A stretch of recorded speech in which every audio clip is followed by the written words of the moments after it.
Enregistrement lancé.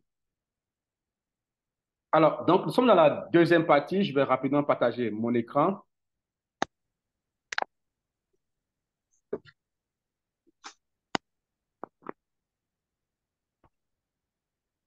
Rapidement partager mon écran. Partage d'écran. OK. Écran partage. Alors, là, nous sommes sur la version PC. Tout à l'heure, comme sur la version mobile, dès que vous ouvrez Binance, vous avez les tendances du marché. Directement, vous allez constater que Binance, lui, préfère utiliser USDT pour que vous achetez avec. Malgré qu'il a sa monnaie qui est le BNB. Directement, il a dit BTC USDT. Ça a fait plus 0,34%. ETH, qui est Ethereum USDT, ça a fait moins 0,5%. Matic USDT, ça a fait plus 4%. Ça, c'est dans le spot. Je vous dis 4% dans le spot comme ça, c'est pratiquement, tu peux transformer ça à 400% dans le futur.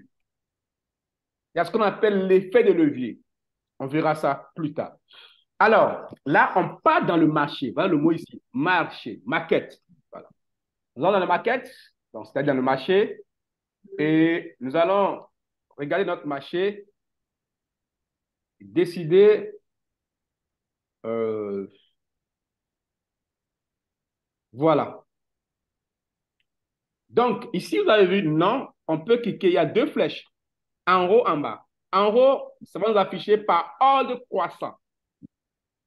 Un jour, je peux vous dire, hey, les gars, allez sur le marché, prenez Wave, par exemple. Wave, ça commence par W. Vous tapez directement ici, Wave. Tac, tac. Là, vous avez Wave qui s'affiche. Alors, pour la petite histoire, j'aimerais qu'on aille dans Google. Je vais vous montrer ce qui s'est passé avec moi par la crypto qui m'a fait perdre mon argent. Ça s'appelle Luna. Luna. Voilà. Crypto Luna. Vous voyez la courbe Crypto Luna. Je ne sais pas si c'est revenu. Oui, là maintenant, ça ne s'appelle plus Luna. Il est revenu sous le nom de Lumc, puisque c'est complètement parti. Ça a disparu avec l'argent de beaucoup de personnes et est devenu Lumc. Je vous dis que Lumc que vous voyez ici était à 40 euros. On est quitté de 40 euros à 0,00000 euros avant qu'il est venu devenir Lumc. Donc, voilà un peu la courbe. Voilà comment ça marche. Donc, je vais vous prendre un exemple sur Bitcoin. Voilà. Bitcoin, on va voir un peu. Avant de repartir sur le marché, permettez-moi de vous parler un peu du Bitcoin. Bitcoin qui est tout premier crypto-monnaie qui a existé, qui a quitté 0,00001 euros pour se retrouver, pour aller complètement à 70 000 euros et chuter encore pour se retrouver à 25 000 euros. Alors, regardez Bitcoin, ce qui s'est passé avec Bitcoin il y a de cela quelques années. Ça, c'est un mois, ça, c'est un an pour Bitcoin depuis que Bitcoin existe. Voilà Bitcoin. En 2011, Bitcoin était à 0,045 $. Ce qui veut dire que parmi vous, en 2011, que moi je faisais encore la classe de première ou seconde, j'avais, si vous pouvez, votre micro, c'est qui? Oh là là, c'est qui? Le micro de qui?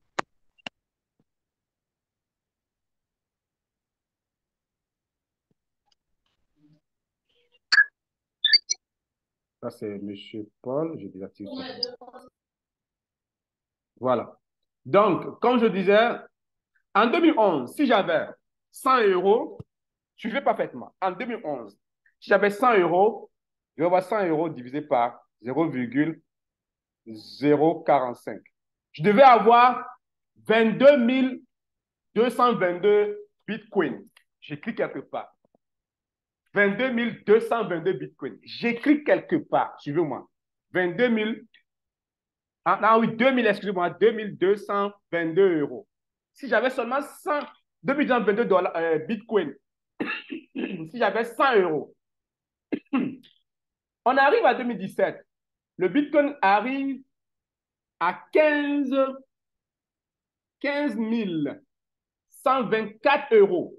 Donc, si je veux voir l'argent que j'avais à ce moment en 2017 et 2011, donc 6 ans plus tard, je fais 2222 fois 15 124.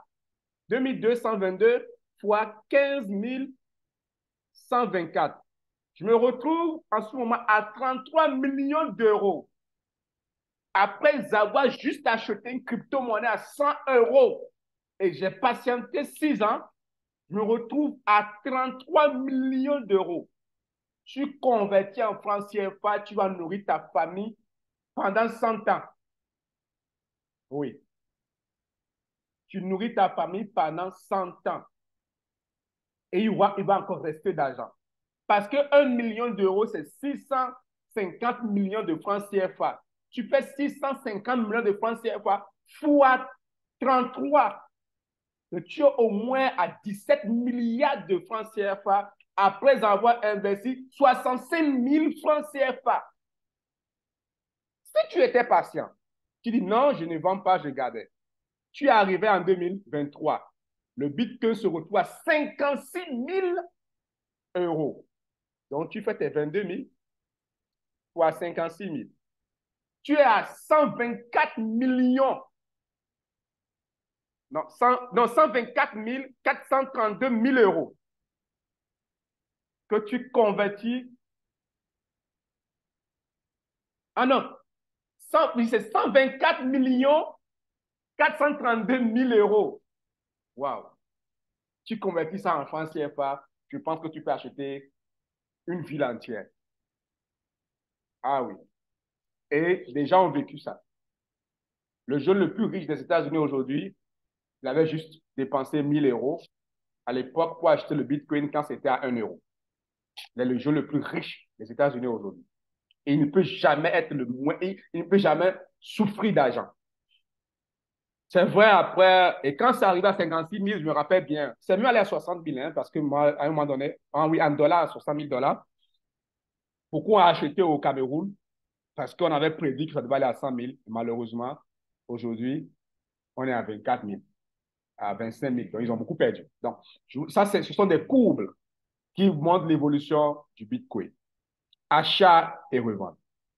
2011, qu'est-ce qui s'est passé? Jusqu'en 2000, jusqu'en 2013, rien. Jusqu'en 2017, ça a commencé à faire boum. 6 ans, 7 ans plus tard. Imagine que tu avais ta copine à l'époque, Saint-Valentin arrivait, tu dis que B, on lui donnait un téléphone iPhone, on lui donnait un bouquet de fleurs, je t'offre 100 euros de Bitcoin. Il met dans sa poche. Je pense que 7 ans plus tard, elle, autant pour moi, devait être contente parce que tu l'as rendu multimilliardaire. J'ai juste pour l'argent de 100 euros. Alors, reviendrons à notre marché. Ça, c'est juste un exemple que je prends. Alors, là, on voit les cryptos par ordre croissant. Aujourd'hui, il y a des centaines de millions de cryptos qui existent sur le marché. On peut aussi décider de voir par ordre. Là, c'était par ordre décroissant de nom. On peut également consulter par ordre croissant de nom. Par A, voilà, ça c'est AVE, AK, ACH. Moi, ça ne m'intéresse pas trop. Ce qui m'intéresse, moi, c'est de voir par ordre croissant ou décroissant de prix. Donc, je viens ici au niveau de prix, puis sur la flèche, j'ai le plus petit qui commence. Là, je suis dans le marché des spots. Je suis dans quel marché? Oui. Là, on est sur quel marché? Voilà. Donc, j'ai USDT qui est 1 euro, 1 dollar. J'ai JET qui est 1 dollar. Je peux aussi vérifier par ordre croissant de variation à 24 heures, ainsi de suite. Bitcoin, ainsi de suite. Alors, quand vous allez rentrer sur le marché et que vous voulez prendre de position, il y a deux choses que vous allez garder en tête. Consultez les cryptos par ordre croissant des prix et par ordre croissant des variations en 24 heures. C'est très important. Consultez les cryptos. Je dis bien, par ordre croissant des prix et par ordre croissant des variations en 24 heures.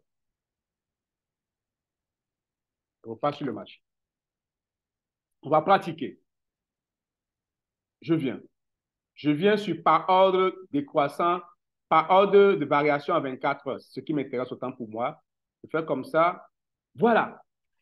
Je vois que par ordre décroissant croissant à 24 heures, il y a la crypto-monnaie Gifto qui a fait moins 13%.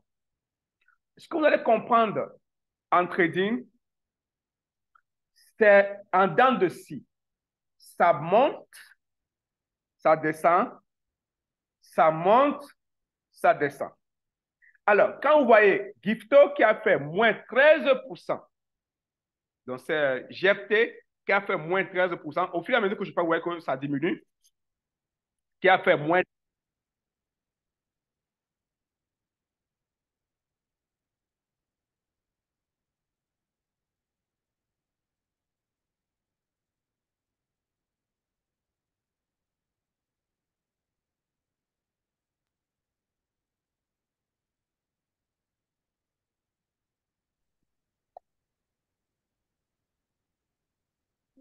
Boss, on n'entend plus rien. Vous m'entendez? Euh, voilà, si vous levez les mains. Vous m'entendez parfaitement, j'espère. Oui, oui, boss. D'accord, ça va. Bon, j'avais peur qu'il n'y avait pas le son quand je vois les gens lever les mains. Alors, là, vous voyez ce qui se passe? Moins 13,79. Ça veut dire qu'il est en train de grimper. Plus il grimpe, plus le pourcentage diminue. Tout à l'heure que je viens de parler, c'était à moins 13,96. Là, il est à moins 13,79. Il est en train de grimper. Donc, quand vous allez sur le marché, vous cherchez d'abord la crypto qui a déjà souffert, qui a complètement chuté sur le marché. Vous prenez ça, vous partez analyser. Ça, c'est un. Deuxième côté, vous essayez d'acheter les cryptos qui ont les prix les plus bas. Parce que, par exemple, Floki, par exemple, voilà, Floki, vous voyez comment ça, regardez comment ça quitte de position. Là, il a 1, 2, 3, quatrième position. Vous voyez, tout à l'heure, il va quitter. Floki, il est à 0,00000. Ah, il voit, tout de suite, il a descendu encore. Le marché varie immédiatement. Alors, Floki, il est à 0,0000191 $. Ça veut dire que quelqu'un peut trader ça avec 10 $. Si tu as 10 $ avec Floki, tu as combien de Floki? Donc, tu fais 10 divisé par 0,00, c'est 4 zéros, oui, et 187. À 10 $, tu auras 534 000 Floki. Imaginez un jour que cette crypto arrive à 1 euro, que vous achetez juste à 10 $ et déposez quelque part. Moi, je fais quelque chose avec mes enfants. Chaque fois que j'ai un nouveau-né, un enfant qui fait son anniversaire, je ne lui donne pas de cadeaux. Je vais lui donner des cadeaux, jouer, tout ça. Mais je cherche une crypto-monnaie dont le prix est bas. Je prends un 100 000, j'achète, je dépose. Je dis, bon, on ne sait jamais. Tu peux avoir tes 18 ans, ce que je l'achète à 100 000 peut devenir 100 millions. Ça t'appartient. C'est juste un exemple que je prends. Donc, Floki, par exemple, quelqu'un peut décider de le trader parce que son prix d'achat est très bas. Donc, on peut prendre le risque de mettre un peu de capital sur ça. Donc, voilà déjà, les deux systèmes. Volume de variation 24 heures. Ouais, regardez ce qui se passe. Là où on parlait, si quelqu'un traitait le GIFCO, il a déjà fait pratiquement au moins 10%. On est quitté de moins 13,96 à moins 13,80 à 27. Ne soyez pas étonnés, pendant qu'on y est, on se retrouve à moins 10%. Ça veut dire qu'il est en train de grimper pendant qu'on est en train de parler. Voilà. On n'est pas encore au niveau de trader. Regardez parfaitement encore vos. Vous voyez ce qui s'est passé? On est à moins 12. On a quitté 13,96 à 12,92. C'est-à-dire, si quelqu'un était sur ça, cette personne est en train de gagner de l'argent. Gardez vos 10 $. D'ici la semaine prochaine ou sur prochaine, on va commencer à trader. Pour l'instant, essayez de comprendre comment le marché fonctionne. Là, il a encore perdu. Il quitte de moins 13, 12 à moins 13,34. Donc, c'est un marché qui varie. Alors, je répète, quand vous voulez trader, vous allez sur le marché, vous achetez les choses qui coûtent les plus moins cher c'est-à-dire en termes de variation de prix qui coûterait moins cher en espérant de revendre quand ça sera cher. Un. Deuxième hypothèse, vous cherchez les choses dont les choses qui ont déjà perdu de la valeur. Quand ça perd de la valeur, plus tard, c'est capable, ça va remonter la valeur. On dit en trading qu'ils n'ont pas de système de l'offre et la demande. Pourquoi les cryptos chutent? Les cryptos chutent quand il n'y a plus de demande. Quand il n'y a plus de demande, ça va chuter. Je prends l'exemple souvent de la tomate. Je prends l'exemple que vous avez 2 hectares de tomates que vous avez cultivées. Vous avez dépensé pratiquement 100 000 sur les 2 hectares de tomates. Vous pensez vendre les 2 hectares de tomates à 10 000. Vous arrivez au marché, personne ne va acheter les tomates. N'est-ce pas, les tomates vont pourrir. Tu es obligé de quitter tes 10 000 que tu veux vendre des tomates, tu arrives à 1000 francs. Parce que personne ne veut les tomates. Il n'y a pas de demande. Personne ne veut de tomates. Oh, voici, je suis vendeur de tomates. Oh, personne ne veut de tomates. Tout le monde a de tomates. Qu'est-ce qui va se passer? Votre tomate va perdre sa valeur. Et des gens vont acheter ça moins cher. Je suivais statut YouTube ou WhatsApp hier qui a 2 vendeurs d'œufs. Il y a quelqu'un qui a mis, je vends mes œufs à 100 francs l'unité. Le voisin direct a mis, je vends à 125. Le voisin qui a dit qu'il vend à 100 francs a constaté que tout le monde, à 125, constaté que tout le monde part acheter à 125. Qu'est-ce qu'il a fait? Il a mis à 50. Et celui qui vend à 100 francs est venu à tout acheter à 50 pour être seul. Et quand il est seul, il a mis l'œuf à 200 et les gens sont venus acheter à 200. C'est exactement la même chose en termes de trading. Quand vous êtes plusieurs personnes qui vendent la même chose, ça veut dire que s'il y a trop d'offres sur le marché, le prix va chuter. Mais quand la crypto devient rare, ça va prendre de la valeur. Alors, là, on est toujours sur le marché. Tout ce qu'on a fait aujourd'hui, c'est sur le marché. Hein. On ne peut pas encore aller sur les graphes. Donc, premièrement, on a dit notre paire de trading study. On va trader qu'avec l'USDT et que pour pouvoir regarder les cryptos, on regarde les plus moins chers possibles pour acheter, pour revendre, ou on regarde ceux qui ont déjà perdu assez de valeur pour acheter et pour revendre. Mais sous condition, sous réserve de l'analyse. Vous allez voir ici qu'il y a les bougies.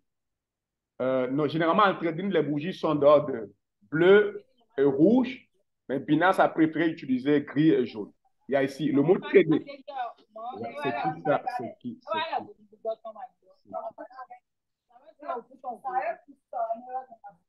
C'est le micro de qui? Ok, je désactive. Alors, vous avez vu quand vous allez sur la bougie, il y a le mot trader. Je clique sur la bougie concernant Gift. Je tombe sur le tableau et les graphes qu'on va apprendre à analyser, qui charge.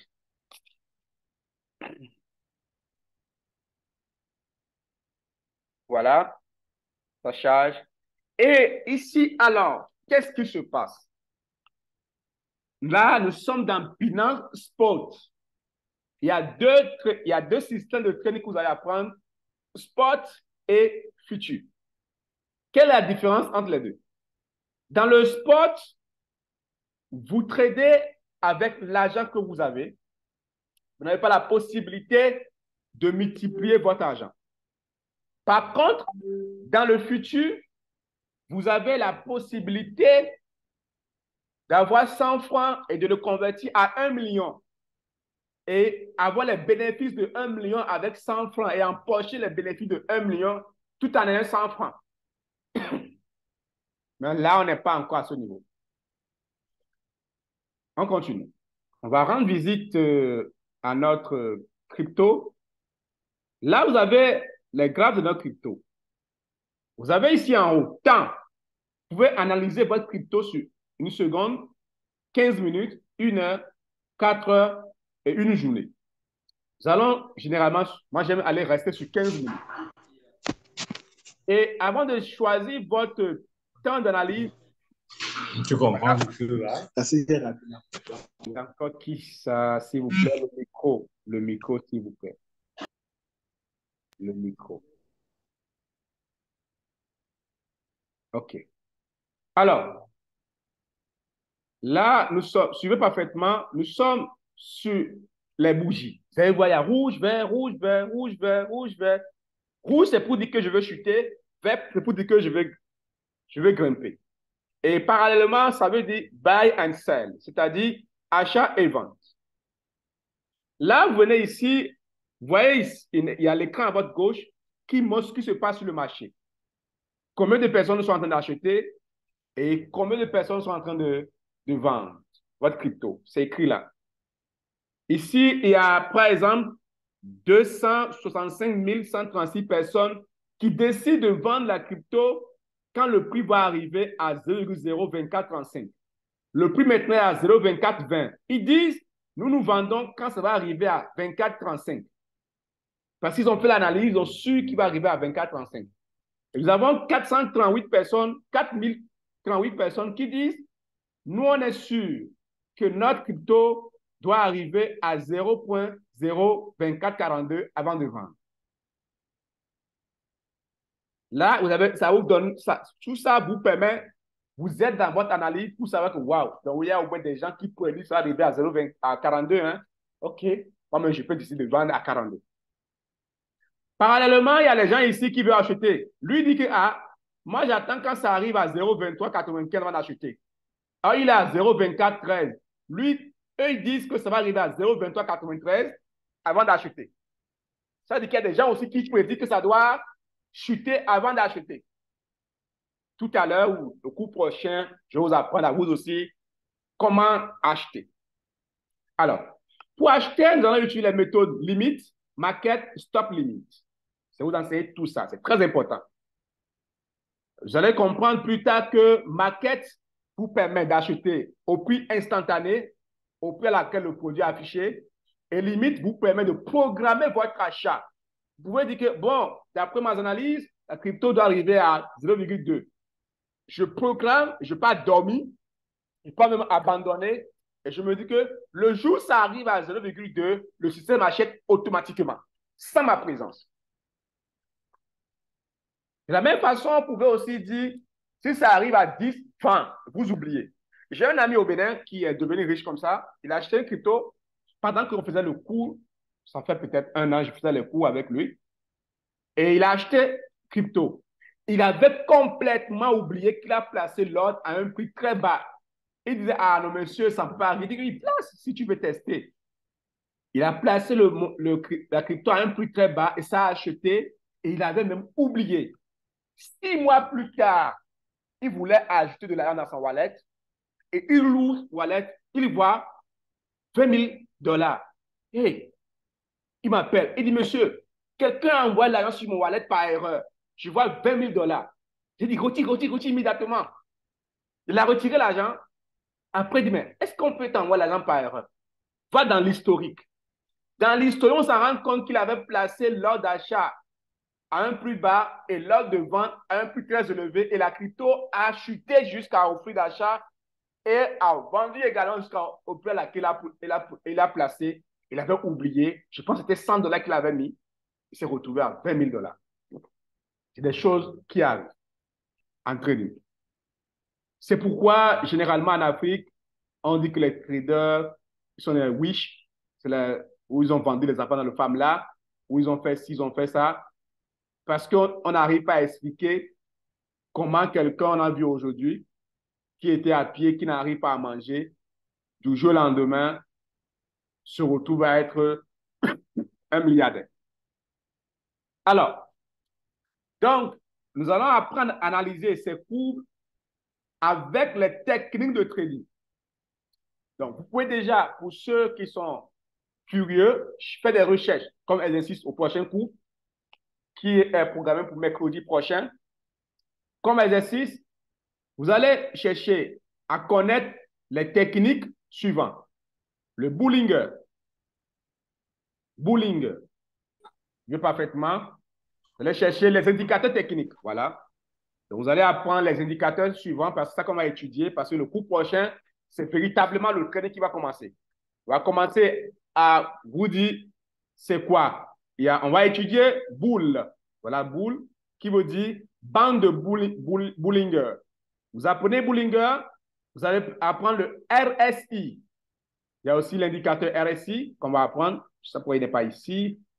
Il y a RSI qu'on va apprendre. Il y a le MA qui est également ici. Donc, je reprends. Vous allez chercher la moyenne mobile qu'on appelle MA, les informations sur ça.